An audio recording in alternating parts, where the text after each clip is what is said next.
Capítulo 26.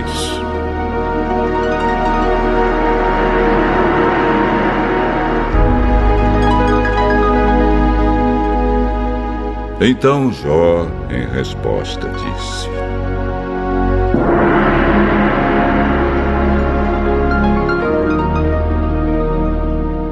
Bildade, eu estou fraco, sem forças. Como você me ajuda e me consola. Como você é bom para dar conselhos e gastar a sua sabedoria com um ignorante como eu. Quem foi que o ajudou a dizer essas palavras? Quem o inspirou a falar assim? Os mortos tremem de medo nas águas debaixo da terra. Para Deus, o mundo dos mortos é aberto. Não há cobertura que o impeça de ver o que lá acontece. Deus estendeu o céu sobre o vazio e suspendeu a terra por cima do nada. Ele prende a água nas nuvens e elas não se rasgam com o seu peso. Ele cobre a cara da lua cheia, estendendo sobre ela uma nuvem. Deus separou a luz da escuridão por meio de um círculo desenhado no mar. Quando ele ameaça as colunas que sustentam o céu, elas se assustam e tremem de medo. Com o seu poder, Deus dominou o mar. Com a sua inteligência, derrotou o monstro Raabe. Com o seu sopro, Deus limpou o céu e com a sua mão matou a serpente fugitiva. Mas essas coisas são apenas uma amostra, um eco bem fraco do que Deus é capaz de fazer. Quem pode compreender a verdadeira grandeza do seu poder?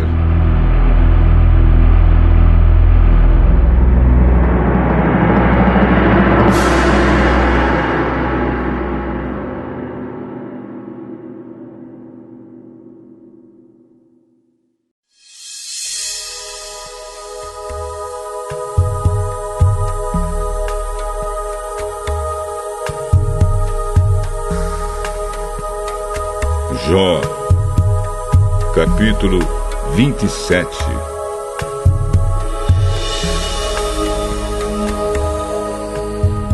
E Jó continuou em sua fala e disse: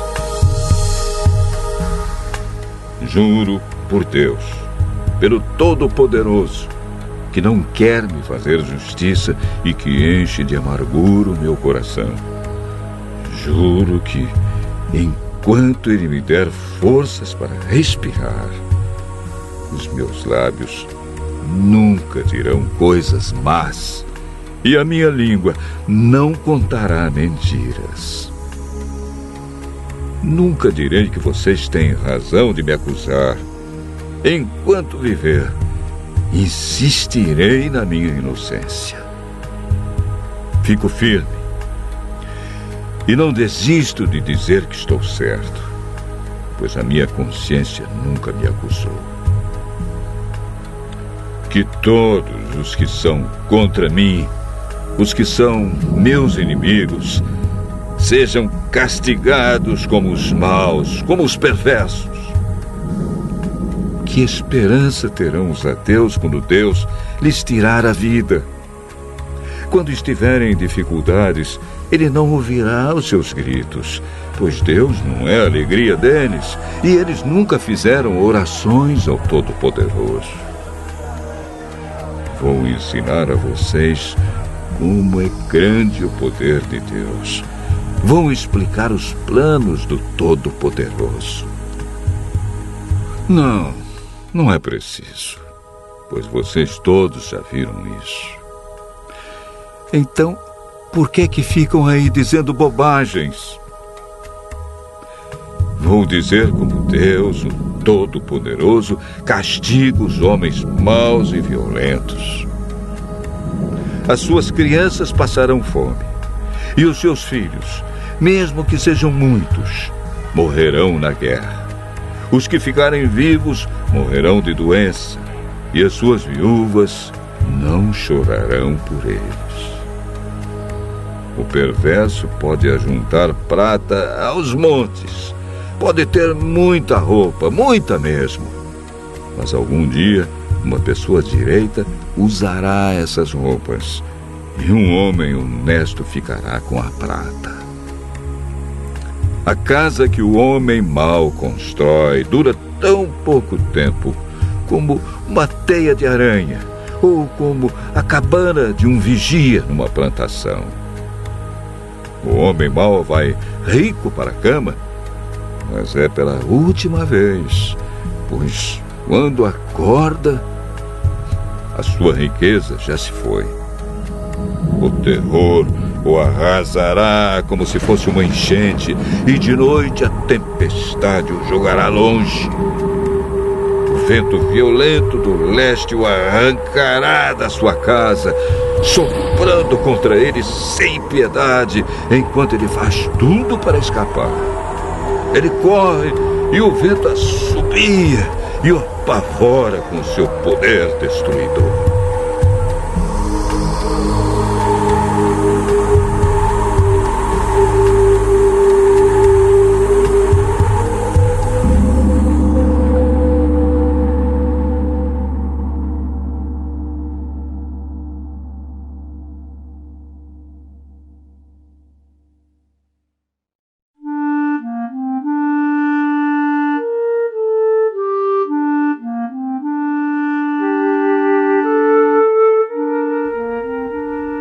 Jó,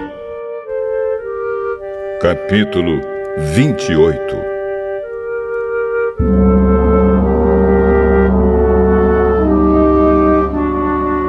Há minas de onde se tira a prata, há lugares onde se refina o ouro.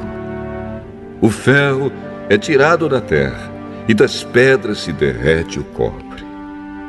Os mineiros levam luz para debaixo da terra. Eles exploram lugares profundos e ali, na escuridão, procuram minérios.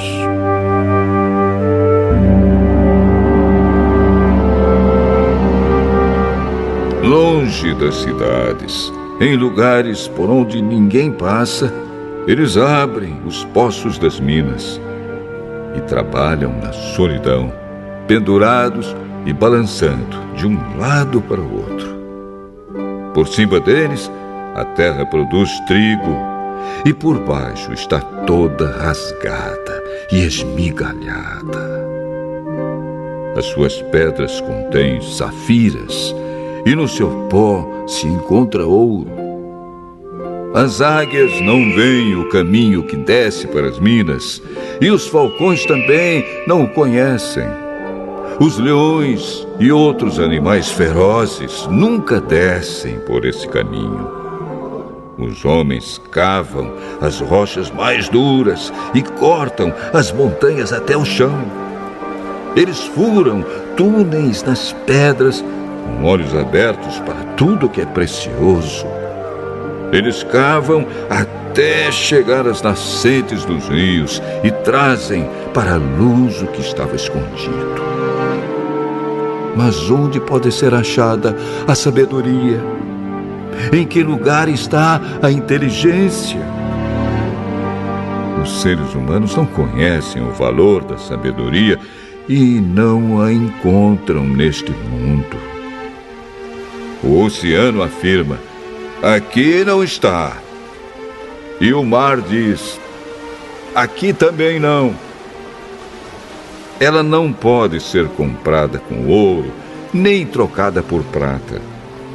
Não se compra a sabedoria com ouro mais puro, nem com pedras preciosas, como a ágata ou a safira. Ela vale mais do que o ouro ou o vidro. Não se pode trocá-la por joias de ouro puro. Do coral e do cristal nem se fala. A sabedoria é mais valiosa do que as pérolas. O topázio da Etiópia não se compara com ela. e ela não pode ser comprada com o ouro mais puro. De onde vem, então, a sabedoria? Em que lugar está a inteligência? Nenhum ser vivo pode vê-la, nem mesmo as aves que voam no céu. Até a destruição e a morte dizem: nós apenas ouvimos falar dela. Só Deus conhece o caminho. Só Ele sabe onde está a sabedoria, porque a sua vista alcança os lugares mais distantes do mundo. Ele vê tudo o que acontece aqui na terra. Quando Deus regulou a força dos ventos e marcou o tamanho do mar, quando decidiu onde a chuva devia cair e por onde a tempestade devia passar, foi então que ele viu a sabedoria e a examinou e aprovou. E ele disse aos seres humanos: para ser sábio é preciso temer o Senhor. Para ter compreensão, é necessário afastar-se do mal.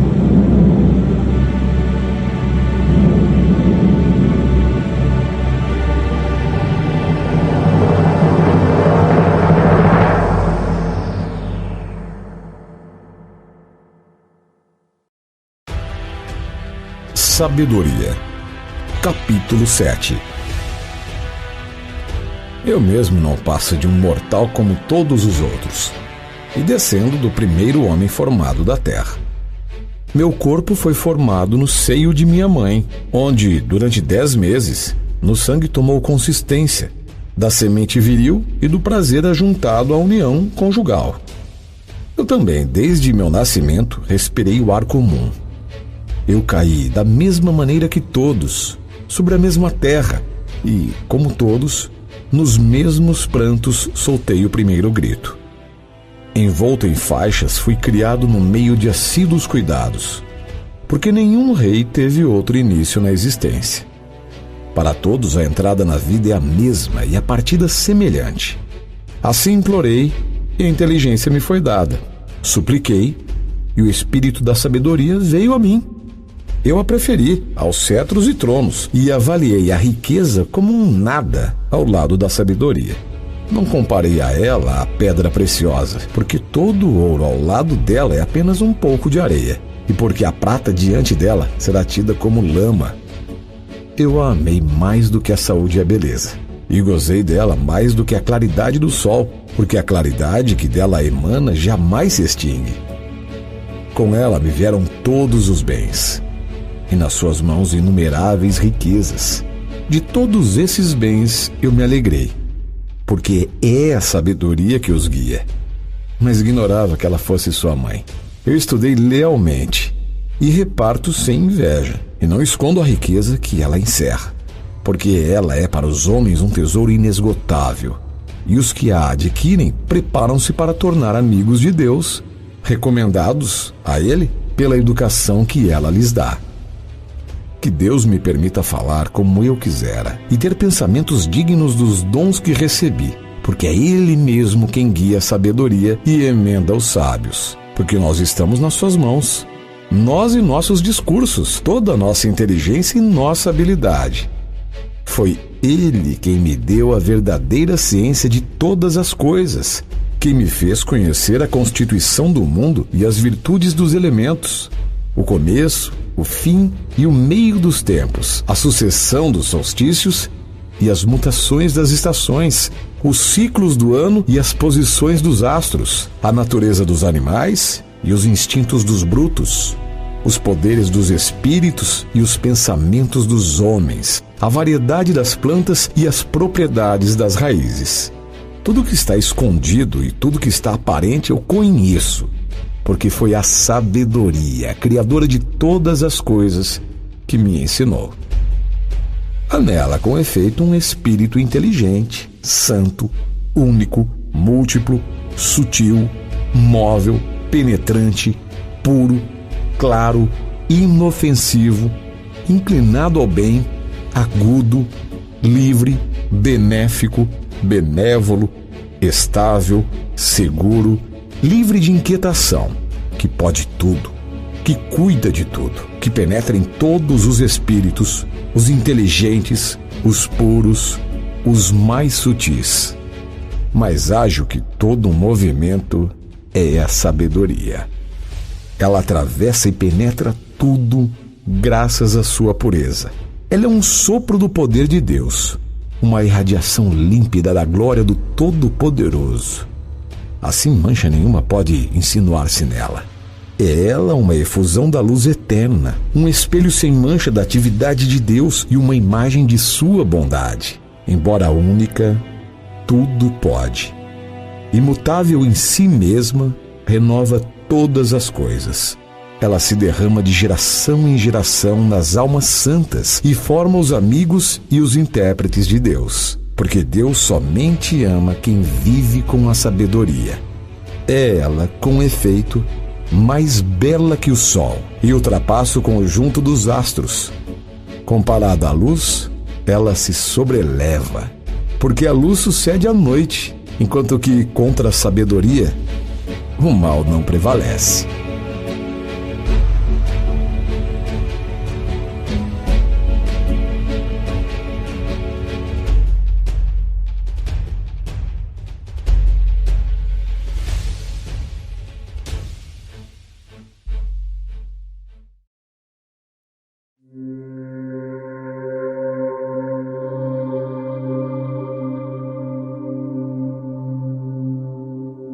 Lucas, capítulo 18. Jesus contou a seguinte parábola, mostrando aos discípulos que deviam orar sempre e nunca desanimar.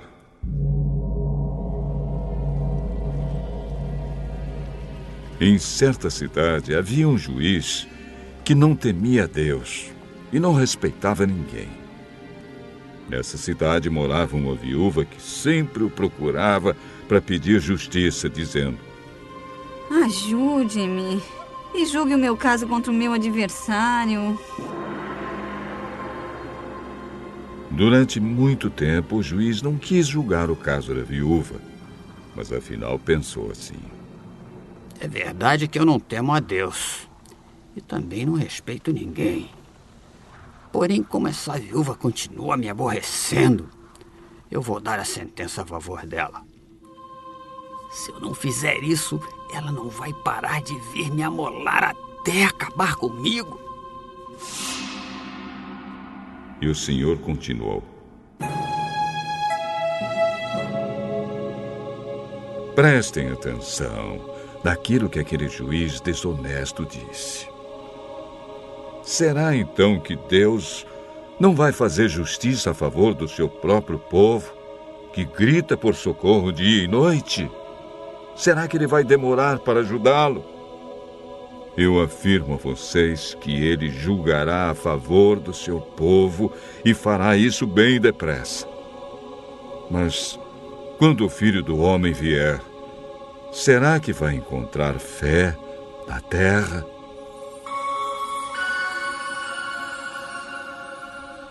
Jesus também contou esta parábola para os que achavam que eram muito bons e desprezavam os outros. 2 homens foram ao templo para orar.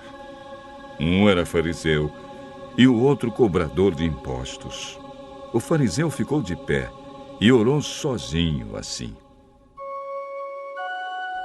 Oh Deus, eu te agradeço porque não sou avarento, nem desonesto, nem imoral como outras pessoas. Agradeço-te também porque não sou como este cobrador de impostos. Jejuo 2 vezes por semana e te dou a 10ª parte de tudo que ganho. Mas o cobrador de impostos ficou de longe e nem levantava o rosto para o céu. Batia no peito e dizia: Oh Deus, tem pena de mim, pois sou pecador. E Jesus terminou dizendo: Eu afirmo a vocês que foi este homem, e não o outro, que voltou para casa em paz com Deus. Porque quem se engrandece será humilhado, e quem se humilha será engrandecido.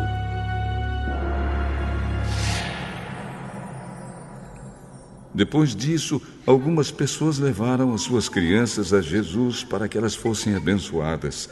Mas os discípulos viram isso e repreenderam aquelas pessoas. Então Jesus chamou as crianças para perto de si e disse: Deixem que essas crianças venham a mim, e não proíbam que elas façam isso, pois o reino de Deus é das pessoas que são como estas crianças. Eu afirmo a vocês que isto é verdade. Quem não receber o reino de Deus como uma criança, nunca entrará nele. Certo líder judeu perguntou a Jesus: Bom mestre, o que devo fazer para conseguir a vida eterna? Por que você me chama de bom? Só Deus é bom e mais ninguém. Você conhece os mandamentos: não cometa adultério, não mate, não roube, não dê falso testemunho contra ninguém, respeite o seu pai e a sua mãe. Desde criança eu tenho obedecido a todos estes mandamentos. Falta uma coisa para você fazer. Venda tudo o que você tem e dê o dinheiro aos pobres. E assim você terá riquezas no céu. Depois venha e me siga. Quando o homem ouviu isso, ficou muito triste, pois era riquíssimo.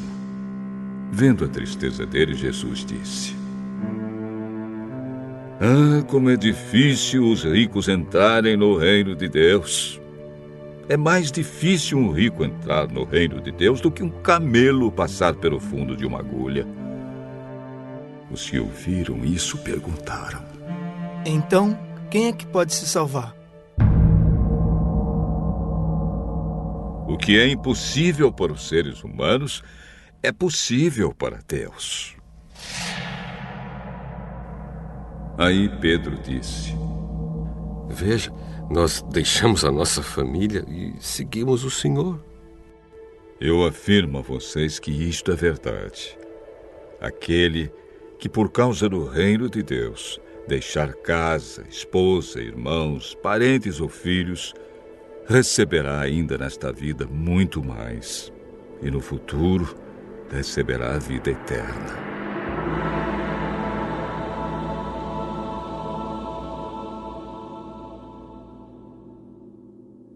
Jesus levou os 12 discípulos para um lado e disse: Escutem, nós estamos indo para Jerusalém, onde vai acontecer tudo o que os profetas escreveram sobre o Filho do Homem. Ele será entregue aos não-judeus, e estes vão zombar dele, insultá-lo, cuspir e bater nele, e depois o matarão. Mas no terceiro dia ele ressuscitará.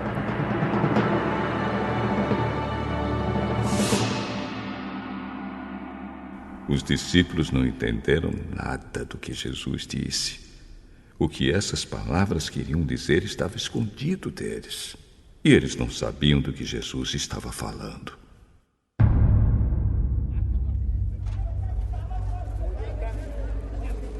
Jesus estava chegando perto da cidade de Jericó.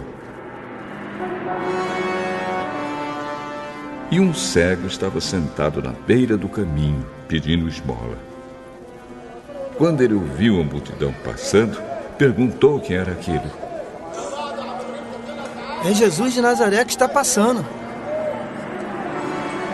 Aí o cego começou a gritar: Jesus, filho de Davi, tenha pena de mim. As pessoas que iam na frente o repreenderam e mandaram que ele calasse a boca. Jesus, filho de Davi, tenha pena de mim! Jesus então parou e mandou que trouxessem o cego. Quando ele chegou perto, Jesus perguntou: "O que você quer que eu faça?" Senhor, eu quero ver de novo. Veja. Você está curado, porque teve fé. No mesmo instante, o homem começou a ver. E, dando glória a Deus, foi seguindo Jesus. E todos os que viram isso começaram a louvar a Deus.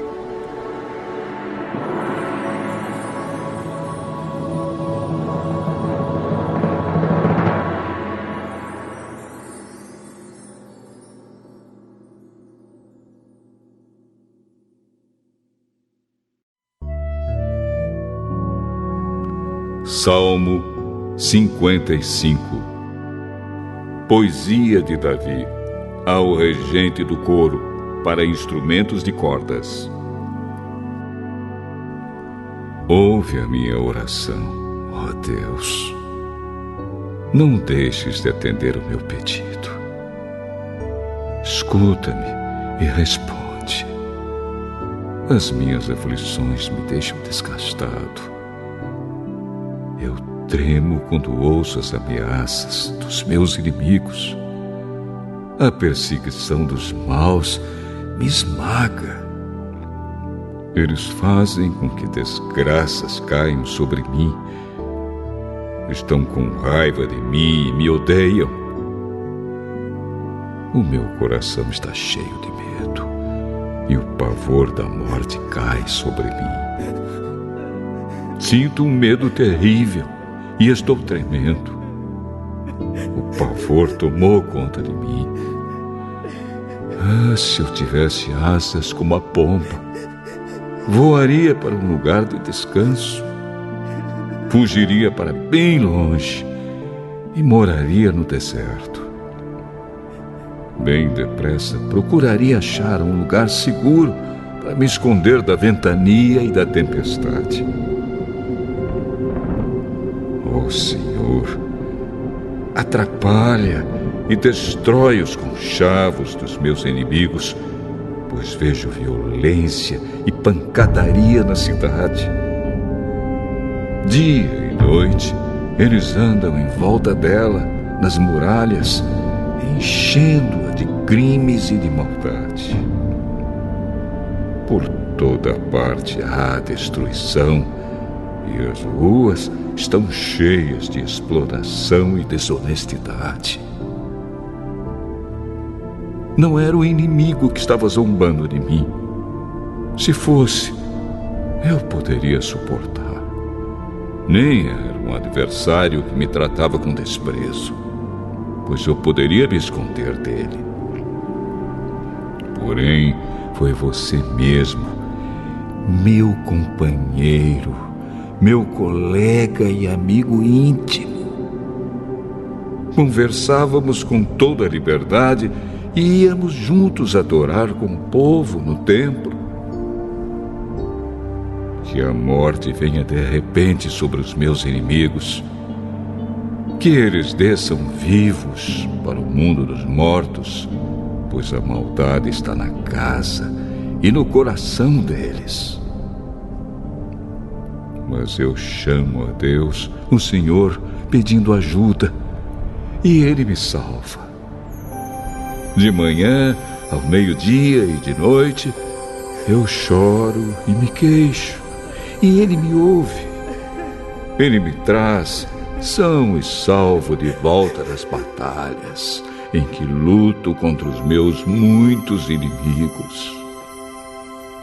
O Deus que reina desde a eternidade me ouve e os derrota, pois eles não querem mudar de vida e não temem a Deus. O meu antigo companheiro atacou seus próprios amigos e quebrou as promessas que havia feito a eles. As palavras dele eram mais macias do que a manteiga, mas no seu coração havia ódio. As palavras dele eram mais suaves do que o azeite, mas cortavam como espadas afiadas. Entregue os seus problemas ao Senhor e Ele o ajudará. Ele nunca deixa que fracasse a pessoa que lhe obedece. Mas, quanto àqueles assassinos e traidores, tu, ó Deus, os jogarás no fundo do mundo dos mortos. Eles não chegarão até a metade da sua vida. Eu, porém, confiarei em ti.